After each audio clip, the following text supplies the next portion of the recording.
Bonjour à toutes et à tous. Nous avons tous déjà entendu parler de virus informatiques, de logiciels malveillants voulant dérober nos informations ou de données personnelles. Ce sont les attaques les plus connues, et elles sont appelées attaques logicielles. Pourtant, aujourd'hui, il existe un autre type de menace, moins connu, les attaques physiques.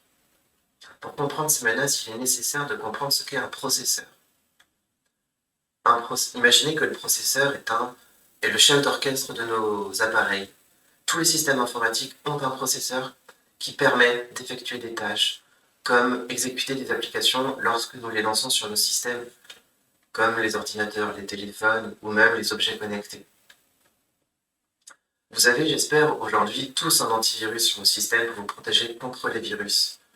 Mais imaginons que cet antivirus soit interrompu au moment même où un virus est installé sur notre système. Que va-t-il se passer? Peut-on le détecter? Et comment y remédier, s'en protéger? Si on reprend notre processeur en tant que chef d'orchestre, l'orchestre, lui, représenterait le système entier, comme un téléphone ou un objet connecté, par exemple.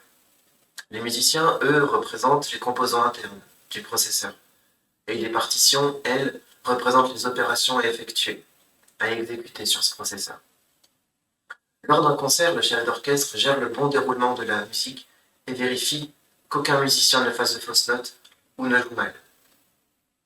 Mais si, imaginons que quelqu'un distrait le chef d'orchestre, en lui jetant un verre d'eau par exemple, et qu'au même moment, un musicien joue une fausse note, car sa partition a été modifiée par une personne mal intentionnée. Le chef d'orchestre, lui, n'entendra pas cette fausse note, et laissera la musique se jouer, bien qu'elle ait été perturbée, et donc fausse.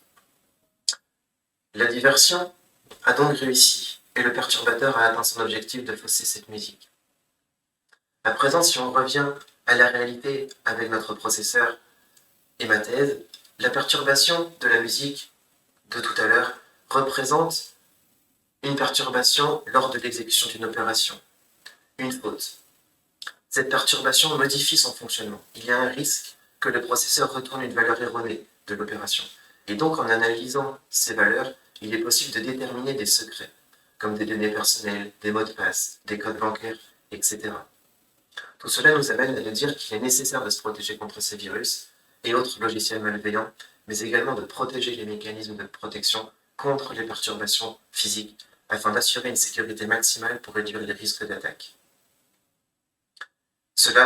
Tout cela représente donc le contexte, la problématique et les objectifs de ma thèse pour les 20 mois à venir.